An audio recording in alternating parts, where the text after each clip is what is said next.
Be seated.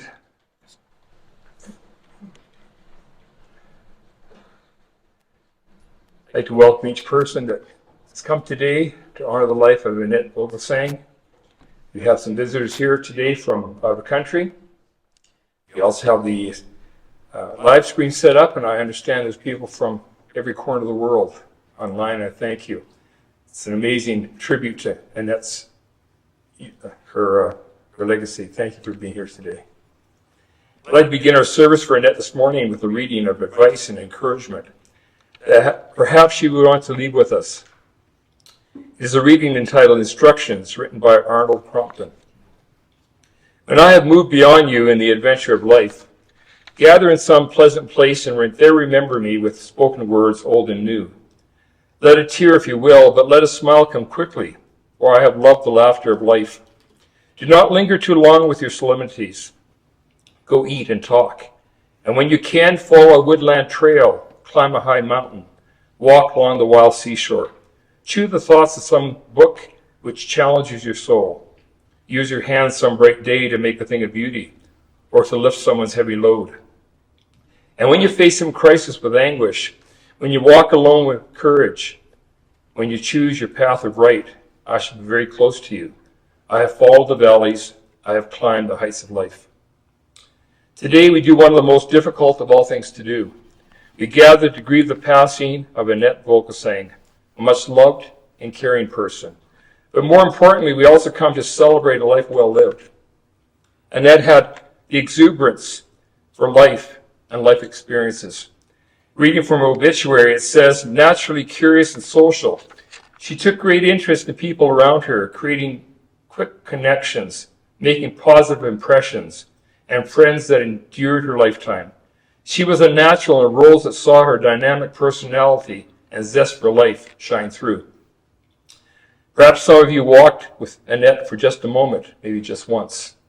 Others have spent a year or maybe even a season of your life with her. Still others, a lifetime. Annette was so full of life, so fully engaged in family, friends, and the work she loved. How can our hearts not be heavy?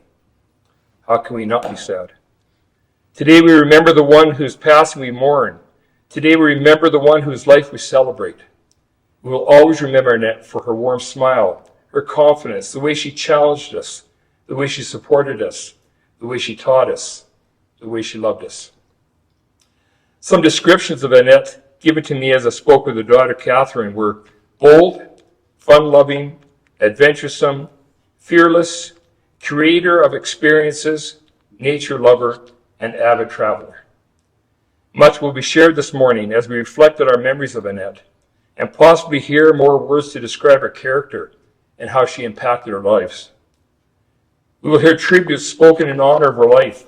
We will learn more of her past experiences, her interests, her goals, her love for family, and the role she played in our lives. We will recount how she cared for us, encouraged us, and guided us. We will then watch a slide presentation celebrating her life journey. And after the service, we will gather for a time of reception. For this brief time together, let us remind ourselves how good it was to have had Annette's love as a wife, mother, mother-in-law, aunt, nan, co-worker, and dear friend. Let's now bow our heads for a moment of quiet meditation, and as a sign of respect for Annette, let's hold the good memories, give thanks for life well lived. Though we are saddened by her passing, we are grateful for the time we were able to share with her. Though we acknowledge the pain and sadness that we all feel, we also recognize the love and memories that will continue to live on. We celebrate the ways in which Annette touched our lives and the impact she had on us. We look for strength and comfort as we navigate through this difficult time. May we find peace in the memories we hold dear, and may we never forget the love and light that Annette brought to our lives. In honoring her memory, we pick up the torch she carried and strive to live our lives with the same light that shone through her. We come together in love, and we honor Annette with grace and gratitude. I know that you will each have your own personal and unique memories of Annette, so we're going to remain in quiet reflection as we listen to a piece of music to give you a chance to remember her in your own way, to bring back those memories of time spent with her. In quietness, let's listen to Hallelujah sung by Katie Lang.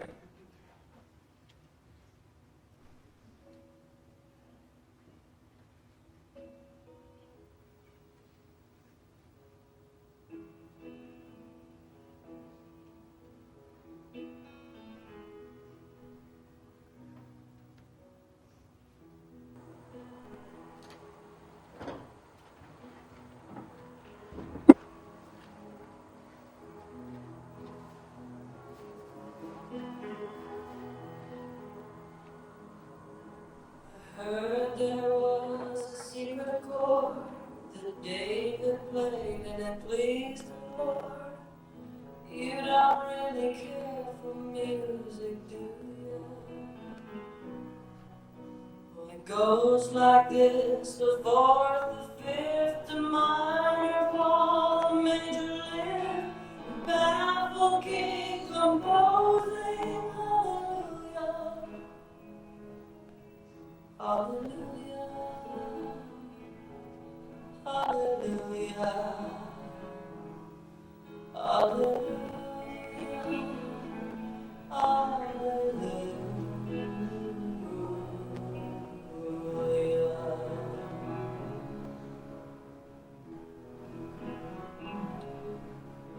Well, your faith was strong, but you needed proof. You saw her bathing on beauty in the moonlight overthrew you. She tied you to her kitchen chair. She broke your throne and cut your hair. From your lips she drew hallelujah.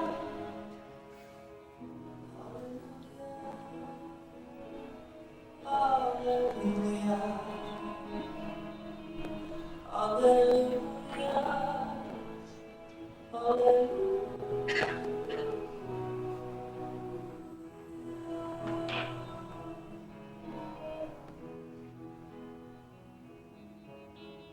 Baby, I've been here before.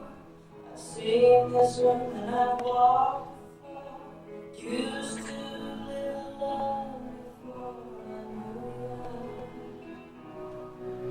But I've seen your flag on the march. Our love is not a victory march. It's a cold and it's a broken hallelujah. Hallelujah. Hallelujah.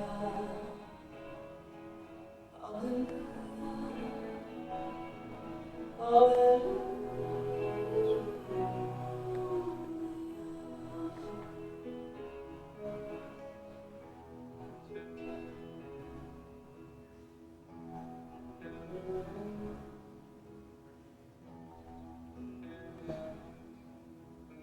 Maybe there's a God above, but all I ever learned from love was how to shoot somebody who outdrew you. It's not a cry that you hear at night. It's not someone who's seen the light. It's cold and broken.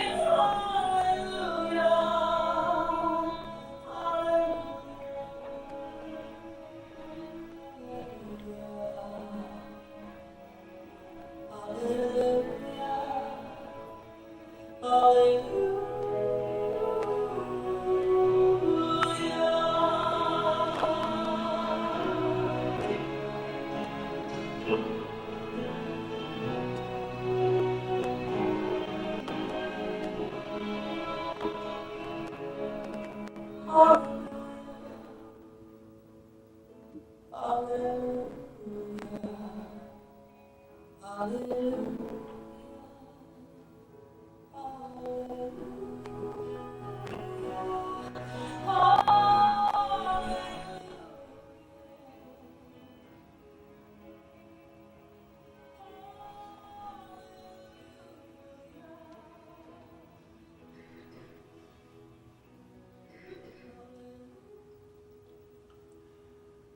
There's a reading that says, as a drop of water in the sea, and as as a grain of sand on the shore are a person's few days in life.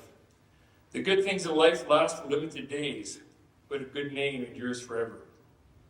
Today we have gathered to remember a good name, one whom we respect and cherish, one whose memory will be a positive influence in our lives for as long as we live.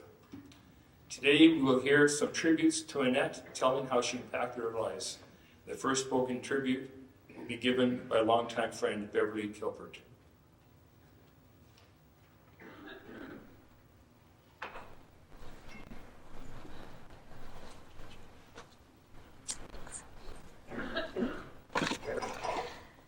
Oh, I wrote some notes because otherwise I'd be here all night.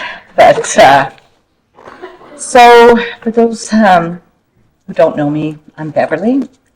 Annette and I have been friends for, she's been an amazing friend for over 35 years. And I'm very happy to be here. I'm going to try and not cry too much because she would be laughing at me if she was here. So I know she had an amazing an unforgettable life, and I know she has friends all over the world, so hello to all of you watching. I met Annette in the mid-'80s when we were both working for the Stampeder Football Club. She was this crazy lady that burst into the ticket office, and we became very close because we had the same sense of humor and both enjoyed laughing at ourselves and each other. Annette was, as you know, in charge of the Red and White Club, and I was working in the ticket office. And my one uncle at one time had played for the Stampeders. And my dad had 4 brothers still alive, and I decided one time I was going to treat them to a game. The 4 brothers get together. So I told Annette this story, and she says, an alumni. I said, well, I don't know if he was really an alumni. I'm not sure if they were even getting paid, but she goes, no. So she said, we'll host him at the Red and White Club. So I have to tell you, that was an amazing day for my uncles and my father, and they had a fantastic time, and that's paid them a lot of special attention. Then, after the Stampeders, I had the opportunity to work for the 88 Games, which was amazing, and it launched me on a career that got me living abroad for over 30 years. But that didn't stop Annette and I from keeping in touch. There was this amazing thing called the internet, so we would let each other know what we were doing, and when you're friends for life, when you catch up after 5 years, 10 years, it really doesn't matter because, there's always that special bond. I know when I was in Sydney, it would have been probably in 98. Annette came for a week to spend with me in Sydney, and she just phoned me one day and said, I'm going to come and visit you. And I went, well, great, I'll try and take some time off. And we had a fantastic time. Around 2005, I was working and living in Qatar, and they were in Bahrain. And I know we tried to organize me to come visit. In fact, I think Annette made me feel a little bit guilty by saying she had ordered some special furniture, and unfortunately I never made it because I couldn't get away from work. And so then in between games we did keep in touch. I ended up moving home to Canada in 2018, and that's when Annette and I really connected again.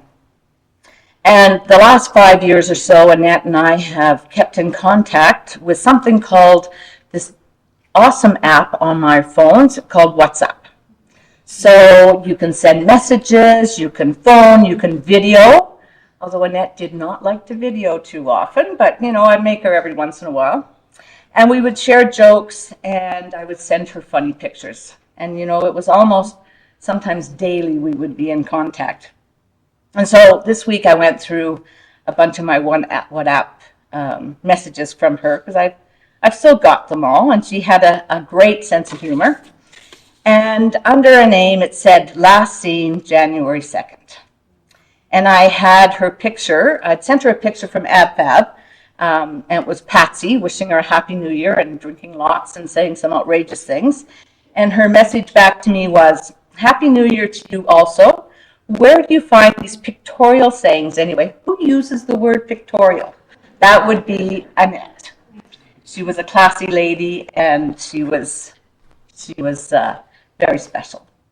Another friend of ours from the Stampeders, again, is Anne English, and she was the partner of Sugarfoot Anderson, and we did a lot of things over the years, and especially the last couple of years, Anne and Annette and I would make special efforts to either go to each other's house, have dinner or lunch, and usually catch up and have just a good catch up and a time together. Last summer, Annette had asked me to find a poem. Now, she didn't remember very much of the poem. She gave me little snips here, but someone had passed away, and she wanted to find this poem for them. And because I'm retired and, I have time on my hands, I made it a mission, and I found it for her. And it's from The Little Prince, and I'm just going to read it. I'm hoping I can read it. It says, "In one of the stars I shall be living, in one of them I shall be laughing, and so it will be as if all the stars were laughing when you look at the sky tonight." Oh, I threw that. So when you look at the stars tonight, please share a laugh with Annette. I believe in the circle of life, and I'm very glad Annette was in my circle, and that I was able to benefit and learn from her humor, wisdom, and love of life. Thank you.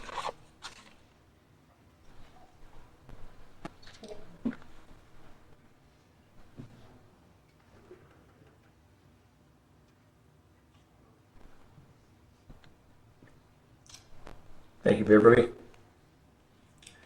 I've been asked to read some tributes that have been sent in from some who are not able to attend today. These tributes have been sent in by our friends and family from many parts of the world. It's an honor to have been asked to read them, what they have shared. I hope I get the names right. The first tribute is from Amal Al-Moayed, who lives in the Kingdom of Bahrain.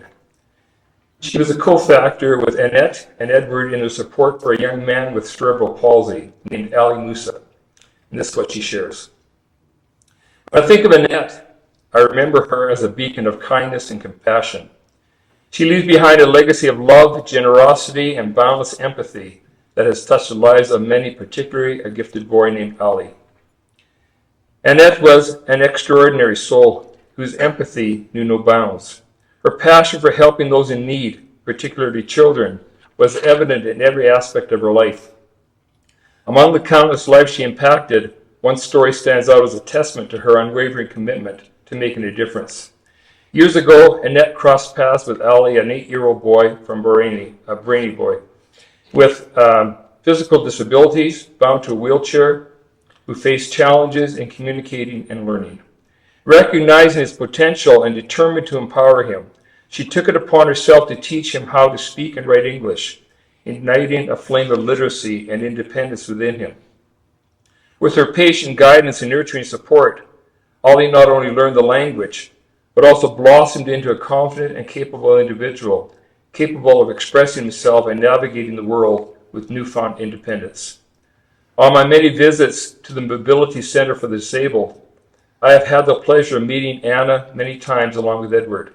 We initiated a book about Ali's life and sold many copies. Today, Ali is a motivational speaker who continues to inspire others around him. Annette's kindness didn't stop there.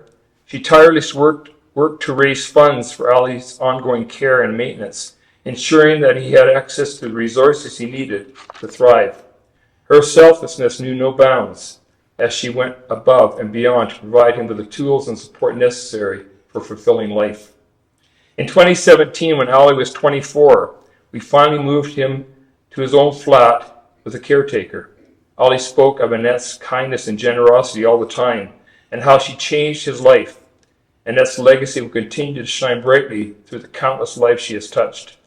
Over the years, we kept in touch, discussing Ali's welfare, and soon Annette and I became good friends. Her warm smile, gentle spirit, and unwavering optimism will be dearly missed by all who had the privilege of knowing her.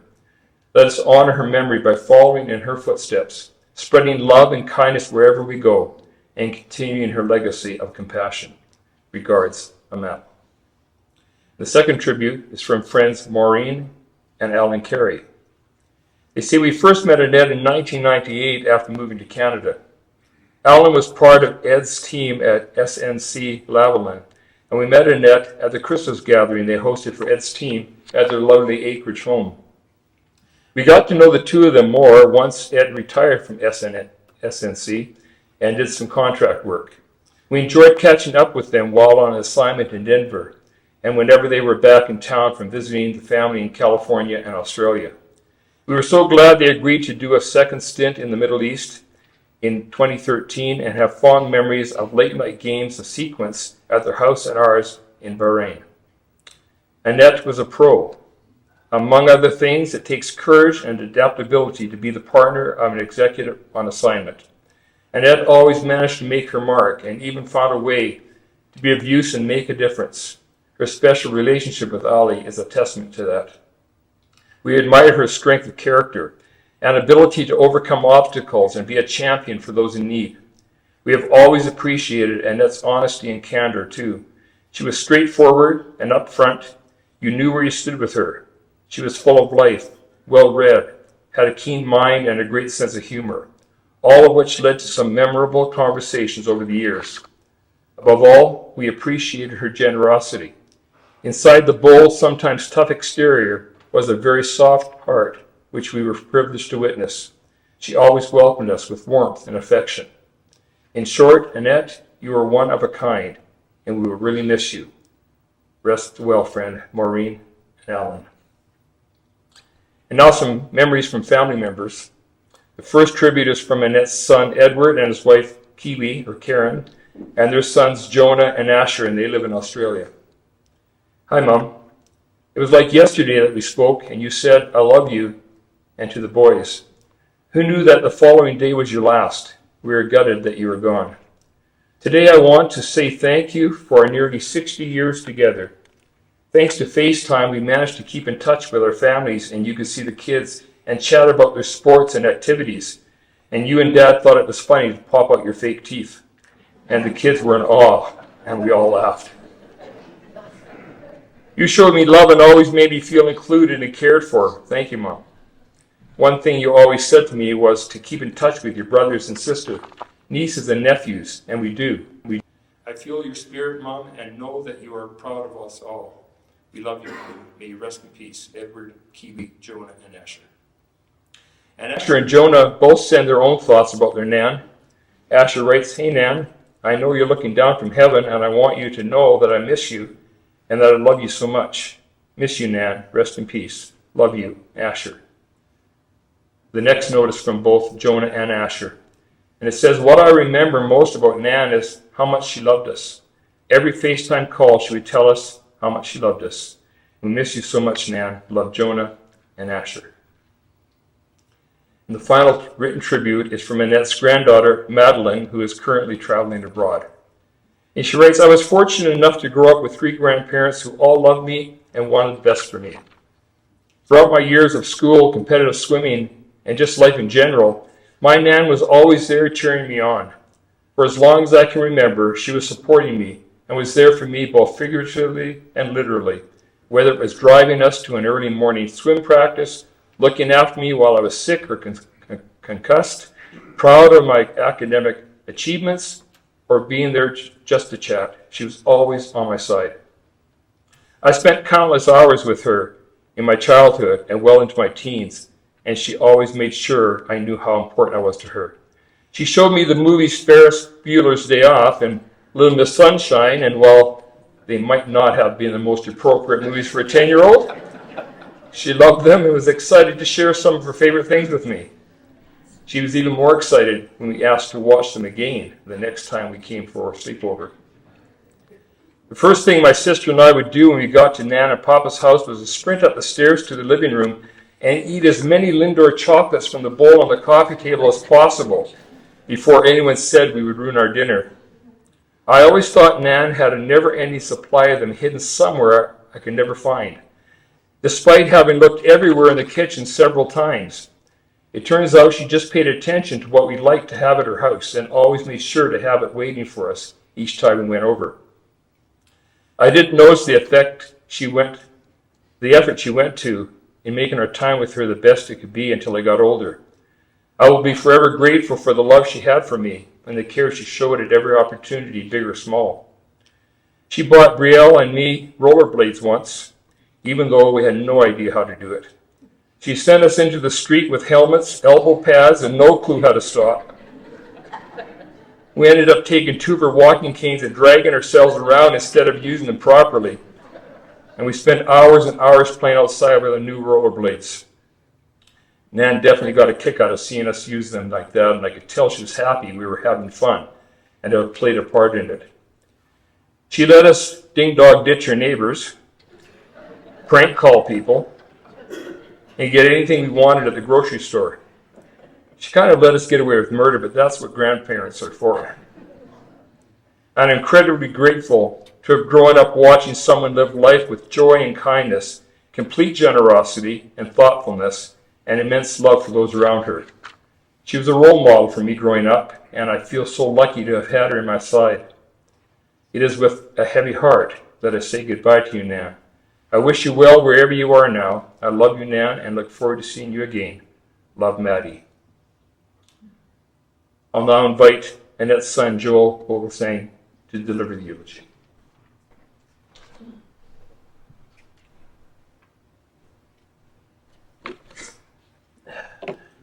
Wow.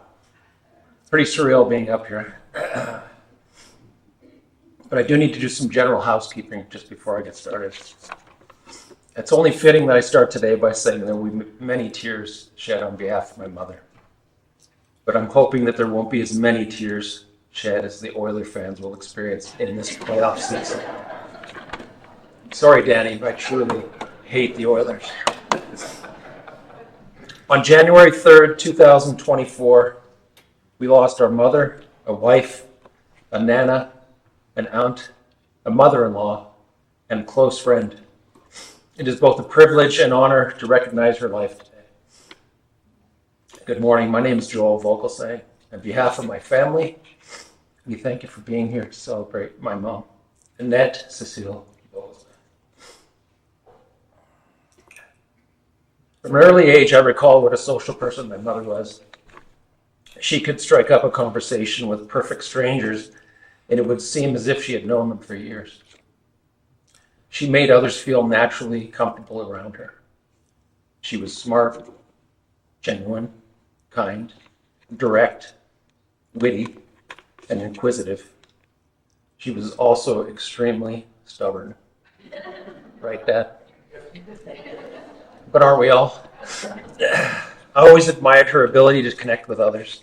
No matter what the subject matter, she could always carry a great conversation. Mom worked for many years with many titles and with various companies. Her resume was full of what I would call cool jobs.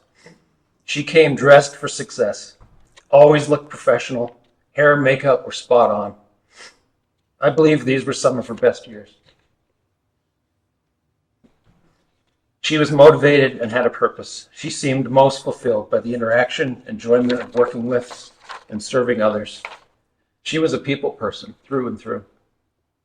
There were 2 employers that she worked for that stood out to me, McDonald's and the Red and White Club for the Calgary Stampeders. As the manager of the Red and White Club, she was responsible for handling the members and their guests. As a late teen, I worked with my mom at the club.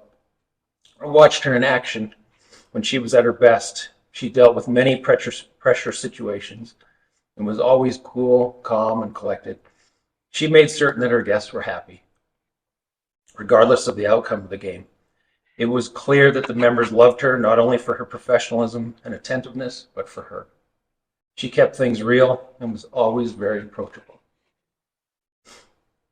While employed at McDonald's, one of her many assignments was to escort Ronald McDonald, Grimace, the Hamburglar, and Captain Crook to franchise openings and special events. On occasion, she brought me with her to experience it. I thought my mom was a rock star. How fortunate she was to be able to travel with the most famous and recognizable mascots on earth. Her business cards were images of the Big Mac, the Quarter Pounder with cheese, French fries, and the apple turnover, to name a few. She would store boxes of business cards in the trunk of her car. And I can't speak for my siblings, but my friends and I used to raid her trunk so we could eat McDonald's at nauseum. Those were some great times. Thank you, Mom. And thank you, McDonald's. My sister recalls how my mom would allow us to use her pots and pans and wooden spoons so we could pretend to be in the high school marching band. When the spoons weren't being used to keep us in line, we would walk alongside the band on King Street in Saskatoon. There we were, marching along, happy as can be. One of my mom's close friends, Diane Ronald, and her used to ride their bikes to the inn on Lake Bonavista for happy hour. During this time of year, there were plenty of tiny aphids in the air. Upon arrival, they managed to collect a bunch of them in their teeth and in their mouths. Imagine the disheveled mess they were upon arrival. Equally funny would have been to watch them ride their bikes home. My brother Edward, while clothes shopping with Mom, would hide inside the racks. Approximately 42 years ago, I unintentionally tried to kill her. We were at Redwood Meadows hitting golf balls at the driving range. I may have been 13 years old. Remember it like yesterday. The sun was setting. We were running short on golf balls, and so I thought it was a great idea to head out in the range with a club and start hitting some back to her. I wasn't very good at 13. Most of my return shots were scattered all over the place, with the exception of one. It was the only shot I hit off the club face, and man, it was headed straight at her head. It took one hop off the ground, clipped her sideways, and she fell to the ground. And I never ran so fast in my life. I swore I had killed her. By the time I got to her, she had a lump on the size of her head. It was the size of an egg. She recovered nicely over the past 41 years. And for obvious reasons, we never did that again. I always loved our family gatherings.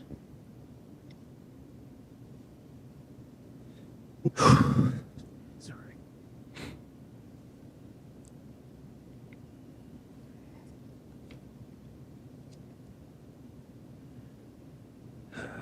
Mom would always prepare some delicious meals to eat.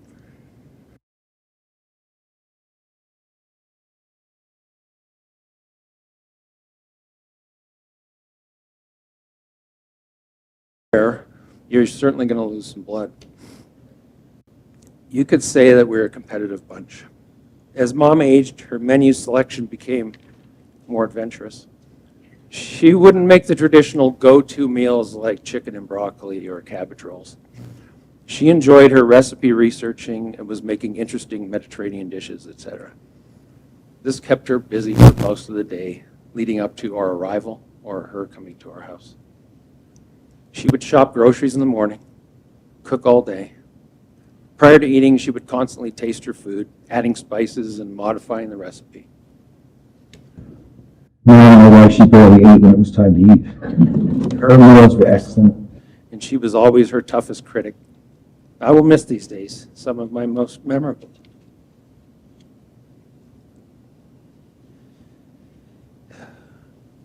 Prior to Mom passing, I remember her asking me if I thought she was a good parent.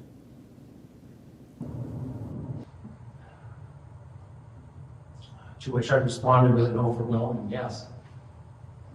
On behalf of my siblings, I told her that our childhood memories were always positive and that she did a great job raising the four of us.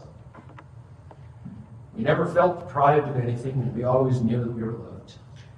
The bond that we shared as kids is the same bond that we have for one another today. While we may not talk every day, or every week for that matter, technology has allowed us to remain in one another's lives from across the miles. And the family bond created in childhood by our parents lives on today. During my mom's final hours, she was surrounded by a loving family who shared memories and told stories as they prayed for her.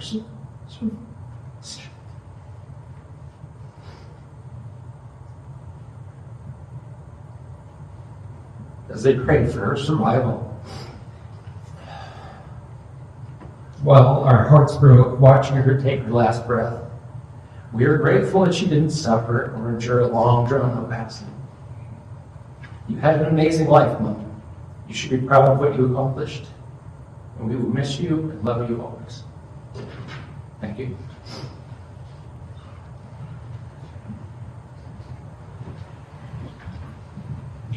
Thank you, Joel.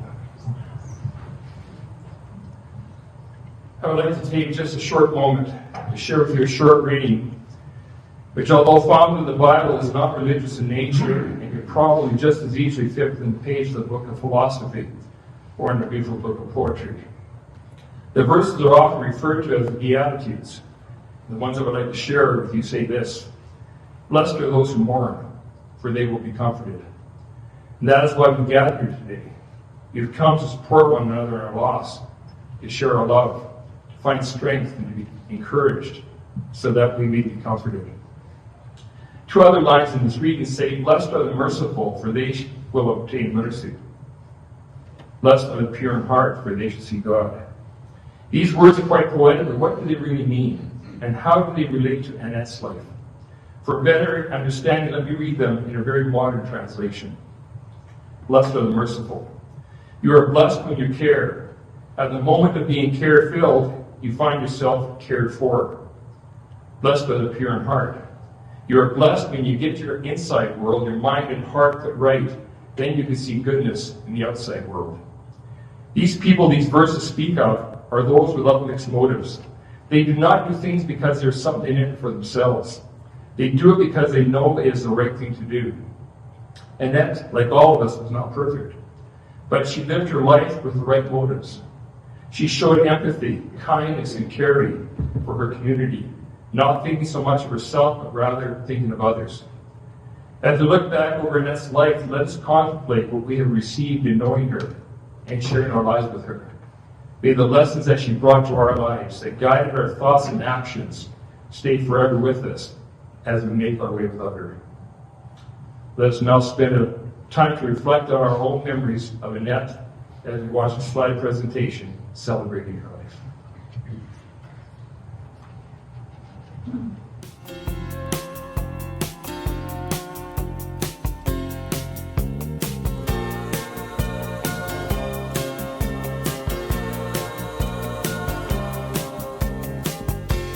So I'm back to the velvet underground, back to the floor that I love.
You're simply the best. Better than all the rest. Better than anyone. Anyone I ever met. Ooh, I'm stuck on your heart. I hang on every word you say. Oh, tears apart. No, no, no. Baby, I would rather be dead. Each time you leave me, I start losing control. You're walking away with my heart and my soul. I can feel you even when I'm alone. Oh, baby, don't let go.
Well, there's 2 eggs up on the whiskey toast, home fries on the side.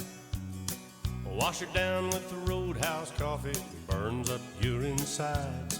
You're just a canyon caller at a diner, and a waitress I did love. I sat in the back neath an old stuffed bear and a worn-out Navajo rug. Now old Jack, the boss, he left at 6. Then it's Katie, bar the door.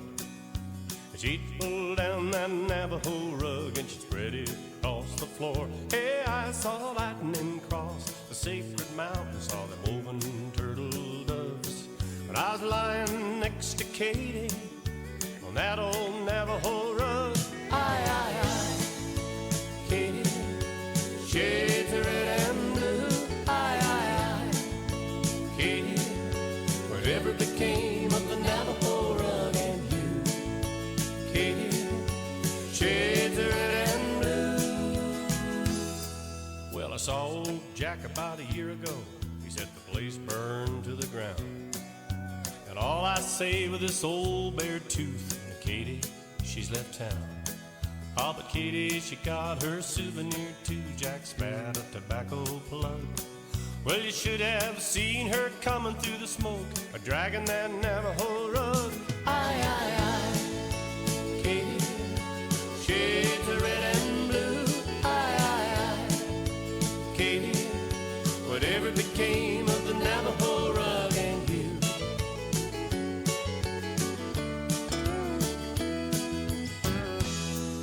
So every time I cross the sacred mountains and lightning breaks above, it always takes me back in time to my long-lost Katie love.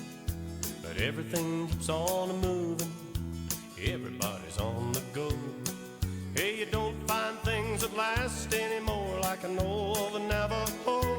Aye, Katie, shades of red and blue. Aye, Katie, whatever became of the Navajo rug and you. Katie, shades of red and blue. Aye, Katie, whatever became of the Navajo rug and you. Katie, shades of red and blue.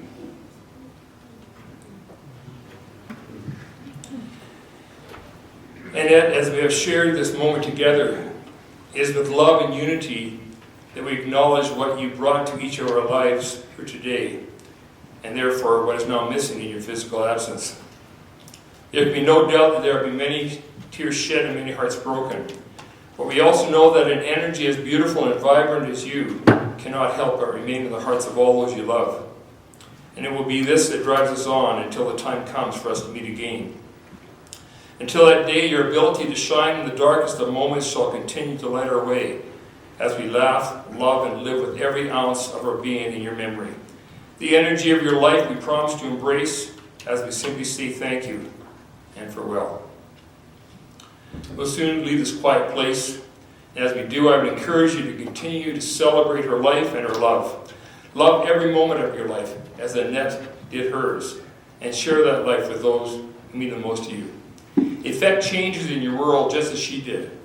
Advance your career or education as a tribute of her impression that she left on you. Thank you for the memories and the years of friendship she gave you. Share your memories of her with others, and never stop telling her story. Our service for Annette is now complete, but our memories of her have just begun. After our dismissal, you're all invited to join the family for refreshments and fellowship in the Edenbrook Funeral Home Reception Center.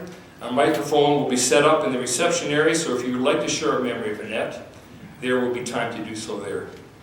Now, as we dismiss from this part of our gathering today, may the love of friends and the treasure of precious memories fill us with courage, strength, and joy, and may you go from this place in peace.